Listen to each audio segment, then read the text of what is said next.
As stated yesterday, I'm going to start making some content that pushes some solutions for dealing with the corrosion of modernity rather than just diagnosing the problem all the time, which can have a negative effect in the long run, I think. So here's 5 ways to find peace in our crazy and chaotic times. Number 1 is the embrace of silence. This can be quite difficult for modern people, at least it was difficult for me when I started to practice it, because our attention is taken so quickly in this day and age. I've read research that states we have an attention span of about 8 seconds in this day and age before someone loses patience. So staying with silence, not chasing every thought or every noise or every news story, can be quite a revolutionary practice, because what you're doing is returning back to the natural rhythms of life. Of course, there are natural rhythms of the universe, the sun and moon going up and down, the rhythms of nature, and so on. In fact, Meister Eckhart, the Christian mystic, had a lovely saying that silence is the nearest thing to God. And what he meant by that is when we're in silence, we're in the natural light of being. We're not being led away by our imagination, by egoic thoughts, by the noise of the world. This means we're beyond fear, we're beyond anger. These things may come and go, but you don't have to respond to them. We're rooted in something earthier, something deeper. In fact, this happens to be the core of our very tradition as well. And the more we sink here, the more we can deal with the challenges of life in an effective and stoic manner. Now, ways to do this that I've practiced can be simply just sitting down in a comfortable position and watching your mind, waiting till it tells you that it's bored, waiting for it to tell you that it expects something else. And again, this is a very valuable practice because it makes us more stoic, more patient, more capable of dealing with the ups and downs of life in the long run. However, if silent sitting isn't something you're interested in, then even just taking a walk in nature can be very effective. Being around, again, the natural rhythms of nature, going out once a day, really can do wonderful things to your mind and move us away from this constant refrain of negativity. Of course, we're not designed to be in cities with their sharp edges and concrete and steel and right angles. We're designed to be in nature, so even the sight of a green tree or the sound of birds singing can be very healing on a root level. Again, I think we need to be aware of our nervous system. That's what silence is good for. It allows you to recognize what's going on in the body and mind. And when we're not in a state of homeostasis, that's balance and stillness. Of course, if we're not, we're going to be all the more susceptible to buying addictive energy from the modern world, whether that's in the form of YouTube videos, news, temptations, trapdoors. All of those things can be quite challenging if you're not rooted.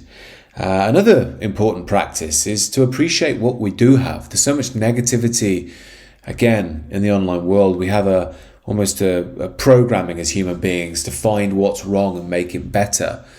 However, sometimes just reversing that a little bit and thinking what we do have. For instance, a friend of mine was telling me about ChatGPT the other day. Now, I'm normally very wary of such things, but I've been using it a bit just to discover all sorts of different things about health ailments and good food and all sorts of practices and just general knowledge questions. And look, it's an amazing thing that technology has created for us that we can use for good purposes or bad. And again, as much as we talk about the state of the Western world, we have to remember, a lot of the stuff around us is absolutely incredible compared to the lives our ancestors lived. The state of healthcare, the state of information that's out there.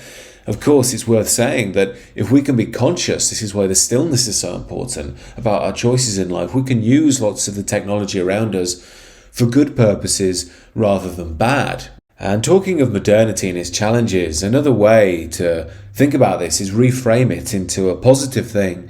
We often speak about how the West is declining, everything in the UK is getting progressively worse. We have a almost tyrannical government at this point.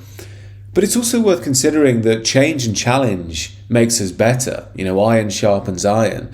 And our ancestors didn't become great men simply by living in lives of luxury, where everything was just embracing complacency.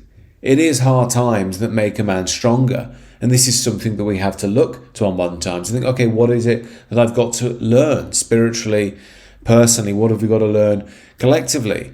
And when we look at things through this frame, we can see that, we have masses of opportunity at the moment to see where we've gone wrong, to see how we can reawaken a better life, to see how we can raise better sons. That's, of course, a big mission in my life. I speak about that a lot. How you can see we've broken down some of the structures that our forefathers had to raise men, and now you have lots of youngsters growing up really without any structure, and we're seeing the results of that. Well, the opportunity is to relearn these things. Now that can be very edifying, that can be very helpful spiritually and personally for our own lives and for those around us. And of course, all of this is speaking to the final point here, which is while we're living in this age of chaos and almost crisis, it provides an opportunity to realign with the tradition, to find where solid ground really is. More and more people are starting to realize that the modern world, it's a shell. Once you start to dive beneath the surface, there's just nothing there beyond individual pleasures and liberal cliches. Human beings are deeper than such things. We're deeper than just the mind.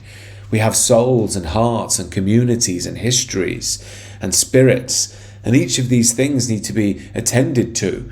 And although we can say these things have been taken away, once we start to refine and rediscover these things, it can really enhance our lives in quite deep and powerful ways.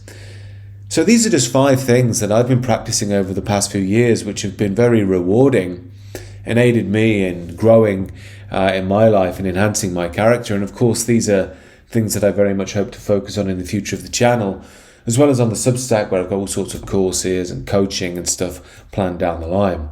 I will still, of course, speak about the topical issues. It's very important to be aware of what's going on and understand it. But I think it's also important to start building a practice of solutions to it as well. As always, these are my thoughts. Do check out everything down below.